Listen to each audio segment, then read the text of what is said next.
2024 હજી હમણાં આ શરૂઆત થઈ હતી. 6 મહિના વીતી પણ જશે, બીજા 6 મહિના વીતી જશે, 2025 પણ આવી જશે અને 2025 પણ વીતી જશે. જો મિત્રો, સમયની સાથે, વર્ષની સાથે, મહિનાની સાથે, કલાકની સાથે અને મિનિટની સાથે આપણે મહેનત ન કરીને તો આ જિંદગી પણ વીતી જશે. એક સમય આવશે જ્યારે આપણે આમ વૃદ્ધ થઈ ગયા હશું ને બે હાથ માથા ઉપર રાખીને આપણે અફસોસ કરતા હશું, આપણે પસ્તાવો કરતા હશું કે કાશ એ સમયે મારી પાસે પૈસો, એ સમયે મારી પાસે આવડત, એ સમયે મારી પાસે સ્કિલ હતી, પણ મેં મહેનત ન કરી. જ્યાં સમય ન આપવાનો હતો ત્યાં મેં સમય આપી દીધો. મેં મારો 100% ટાઈમ વેસ્ટ કર્યો છે. અને ત્યારે તમારી પાસે અફસોસ કરવા સિવાય કાંઈ નહીં હોય, માત્ર અફસોસ થશે. દુનિયાની અંદર જેટલા કાંઈ સફળ લોકો છે ને, એ ટાઈમ મેનેજમેન્ટ કરીને સફળ થયા છે. એ ઓવરથિંકિંગ નથી કરતા, એ ટાઈમ મેનેજમેન્ટ કરે છે અને એને ખબર છે કયા સમયે કયું કાર્ય કરવાનું છે, કયા સમયે કઈ વાત બોલવાની છે. અને એ લોકો ટાઈમને છે ને પોતાની મુઠ્ઠીમાં લઈને ફરે છે. એ લોકોની જિંદગી ઉપર એની પકડ છે. એ લોકોએ એની જિંદગીને કાબૂમાં રાખી છે, જે આપણે નથી રાખી. આ વિડિયો આખો જોજો, ખબર પડી જશે કે કઈ રીતે જિંદગીને કાબૂમાં લેવી, કઈ રીતે ટાઈમને કાબૂમાં લેવો, કઈ રીતે એક એક મિનિટને કાબૂમાં રાખવી. આપણને આમ કામ કરવાની બહુ મજા આવતી હોય નહીં, પરંતુ એ મજા થોડો સમય જ આવે. જેમ જેમ એકને કાર્ય વારંવાર કરો ને એટલે આમ તમને આમ બોરિંગનેસ ફીલ થતી જાય. અને આ બોરિંગનેસમાં આપણે રીલ્સ જોવા મળી. કેટલા કલાક કાઢી નાખી ને આપણને ખબર નથી કે રીલ્સ જોયા જ કરી. કોકની ફોનમાં વાતો હોય છે કેટલાય કલાક, 10 મિનિટ 15 મિનિટ કેટલા કલાકો કાઢી નાખી આપણને ન ખબર હોય. અને આપણો ટાઈમ વેસ્ટ થાય છે. આપણે બીજાને આપણો ટાઈમ આપી દઈએ છીએ. આપણી જિંદગીના આ અમૂલ્ય ક્ષણમાંથી આપણે બીજાને કેટલાક કલાકો, બીજાને કેટલાક મિનિટો આપી દઈએ છીએ. ઇલોન મસ્ક, સ્પેસએક્સ, ટેસ્લા, હાઇપરલૂપ અને ટ્વિટરનો આ માલિક, આ લોકો પાસે શું આ સમય નહીં હોય? આ લોકો પાસે શું આયોજન નહીં હોય? આ લોકો સમયના આયોજનથી ન ચાલે છે, એટલે તે લોકો સફળ છે. એ લોકોને શું આ કઈ મુશ્કેલી નહીં નડતી હોય? ઇલોન મસ્કે એક એના વક્તવ્યમાં કહે છે કે એ એક વીકમાં 80 થી 100 કલાક કામ કરે છે. એ કઈ રીતે કરતો હશે? એને ટાઈમ મેનેજમેન્ટ કર્યું છે ને ત્યારે આટલી મોટી કંપની એનાથી હેન્ડલ થતી હશે. ઇલોન મસ્ક કહે છે કે હું ટાઈમ મેનેજમેન્ટ કરવા માટે ટાઈમ બ્લોક ટેકનિકનો ઉપયોગ કરું છું. આ ટાઈમ બ્લોક ટેકનિક શું છે મિત્રો? જાણી લેજો, જિંદગી બદલાઈ જશે. આ ટાઈમ બ્લોક ટેકનિક એટલે કે 24 કલાકને જુદા જુદા બ્લોકની અંદર વહેંચવા. એક્ઝામ્પલ તરીકે મારે એક બ્લોક મેં પાડ્યો છે ટાઈમનો. એ બ્લોક છે 3 થી 4 વાગ્યાનો. આ 3 થી 4 વાગ્યામાં મારે એક્સરસાઇઝ કરવાની છે, તો હું માત્ર ને માત્ર એક્સરસાઇઝ જ કરીશ. બીજું કોઈ પણ કાર્ય હું નહીં કરું. ફોન પણ બંધ રાખવાનો, કોઈ સાથે વાતચીત પણ નહીં કરવાની. ફૂલ્લી કોન્સન્ટ્રેટ એક્સરસાઇઝ ઉપર જ હોવું જોઈએ.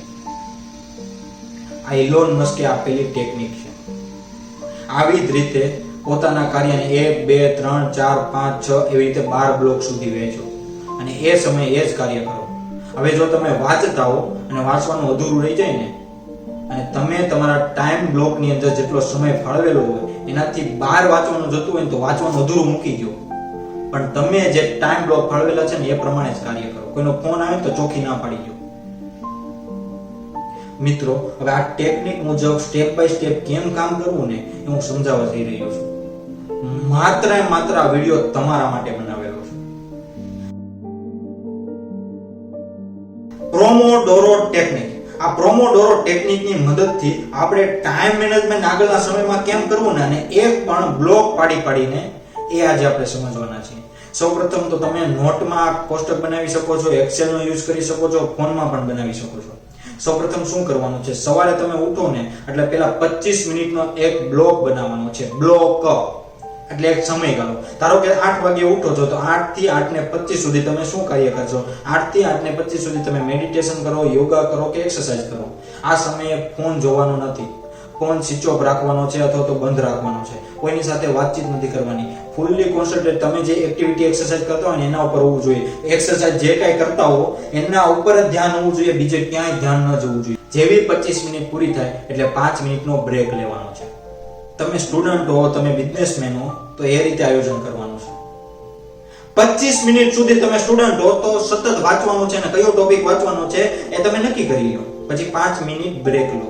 તમે બિઝનેસમેન હો તો ભાઈ નક્કી કરવાનું છે કે 25 મિનિટ મારે અહીંયાથી આટલું કામ કરવાનું છે, પછી પાછો 5 મિનિટનો બ્રેક, પછી પાછું 25 મિનિટ કામ કરવાનું, પાછો 5 મિનિટનો બ્રેક. આ 25 મિનિટ જ્યારે તમે કાર્ય કરતા હો ત્યારે કોઈનો ફોન નહીં ઉપાડવાનો, કોઈની સાથે વાત નહીં કરવાની. ફૂલ્લી તમારું મગજનું ફોકસ, કોન્સન્ટ્રેટ એ કાર્યની અંદર હોવું જોઈએ. અને જે 5 મિનિટનો બ્રેક પડે છે ને એટલા માટે જ છે, જો કોઈનો ફોન આવ્યો હોય તો તેની સાથે તમે વાત કરી શકો, એ ફોનનો આન્સર આપી શકો. આ 5 મિનિટમાં તમે સોંગ પણ સાંભળી શકો છો, માઇન્ડ ફ્રેશ કરી શકો છો, પુશઅપ કરી શકો છો, મિત્રો સાથે 5 મિનિટમાં ગપશપ કરી શકો છો.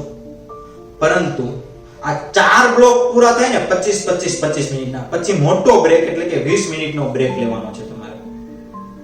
હવે તમે વિદ્યાર્થીઓ, બિઝનેસમેન હો, કોઈ પણ હો, તમે તમારા કાર્યસ્થળ પર અન્ય વિદ્યાર્થીઓને, અન્ય એમ્પ્લોયર હોય એને પણ કહી શકો છો કે તમે પણ આ રીતે કરો. તમે કોઈ મોટી કંપની ચલાવતા હો તો તમારા કર્મચારીને પણ આ રીતે કરો કે 25 મિનિટ ભાઈ તારે આ જ કાર્ય કરવાનું છે, પછી 5 મિનિટ બ્રેક લેવાનું છે.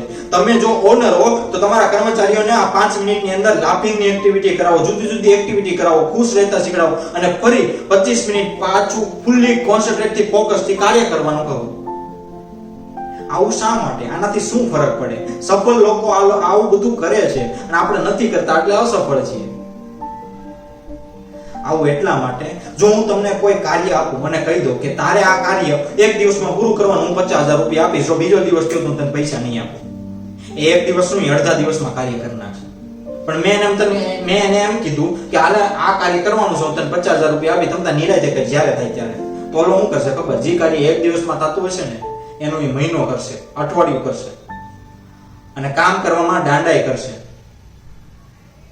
એ ક્યારેય સમયે કામ નહીં કરીને આપે, એ પોતાનો ફૂલ્લી ટાઈમ વેસ્ટ કરશે. એટલા માટે હું કહું છું, કોઈ પણ કાર્યને તમે ટાઈમ આપો કે આટલાથી આટલા વાગ્યા સુધીમાં આ કાર્ય થઈ જ જવું જોઈએ. પોતાને ચેલેન્જ આપો, પોતાની જાતને. આમનું જિંદગી વીતી જશે. હવે આ ટાઈમ મેનેજમેન્ટ કરવાની જરૂર શું કામ છે કહું? જો હું સાચું બોલી રહ્યો હોઉં ને તો કોમેન્ટમાં યસ જરૂર લખજો. આપણે શું કરી, મિત્રો સાથે બેઠા હોય ને ત્યારે ગપ્પા મારી, કલાક વહી જાય, 2 કલાક વહી જાય, 3 કલાક વહી જાય, 4 કલાક વહી જાય, આપણને ભાન જ ન હોય કેટલી કલાક વહી ગઈ. આપણે ફૂલ્લી ટાઈમ વેસ્ટ કરીએ છીએ, ટોટલી ટાઈમ વેસ્ટ.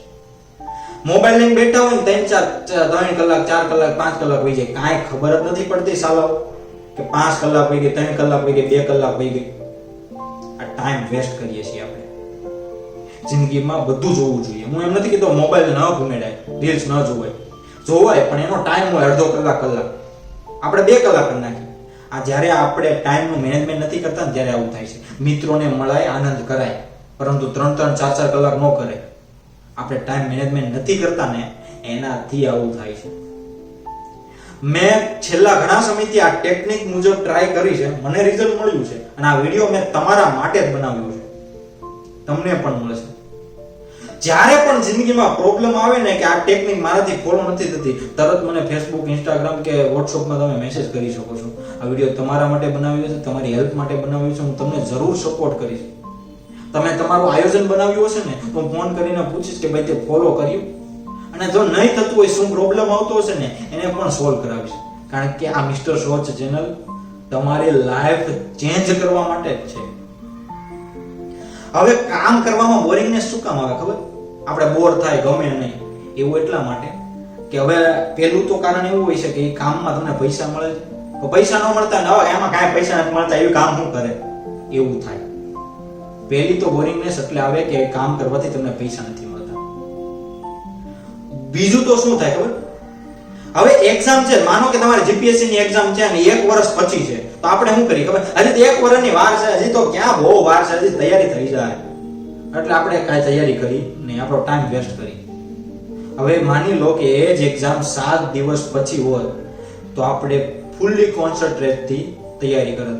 સ્ટ્રેસ હોત, ડિપ્રેશન હોત, ટેન્શન હોત કે ભાઈ 7 દિવસ પછી એક્ઝામ છે, વાંચવું જ પડશે. શું કામ? ખબર છે, નિશ્ચિત છે 7 દિવસ પછી એક્ઝામ છે, તૈયારી કરવાની છે, નકર નેગેટિવ રિઝલ્ટ મળશે. આપણે ડરીએ છીએ, અંદર ડર છે. એટલા માટે જ કહું છું, આ 25 મિનિટમાં પોતાની જાતને કામ આપો કે આટલાથી આટલા સમય સુધી મારે આ કાર્ય કરવાનું છે, અને ચોક્કસ એ કામ પૂરું થશે. તમે સક્સેસ થશો, તમારી જીવન બદલાશે. સૌપ્રથમ 1 બ્લોક થી 2 બ્લોક થી 4 બ્લોક થી 8 બ્લોક થી 12 બ્લોક થી એવી રીતે ધીમે ધીમે શરૂ કરો. આખા દિવસનો ટાઈમ ટેબલ બનાવો. ધીમે ધીમે ફોલો થશે. 21 દિવસ આ કરી લો, અને 21 દિવસ પછી તમારું જીવન બદલાય ને તો જ મને મેસેજ કરજો, નકર આ ચેનલને અનસબસ્ક્રાઇબ કરીને વયા જજો. તમને ચોક્કસ રિઝલ્ટ મળશે. આ વિડિયો મિત્રો સારો લાગ્યો હોય તો લાઈક, શેર અને સબસ્ક્રાઇબ જરૂર કરજો, અને બીજા લોકોને પણ કહેજો કે આ મુજબ પોતાની લાઈફ તે બદલી શકે છે. અને આ પ્રોમોડોરો ટેકનિક મુજબ ટાઈમ ટેબલ બનાવવામાં ક્યાંય પણ અટવાવ તો મારો સંપર્ક ગમે ત્યારે કરી શકો છો. ધન્યવાદ.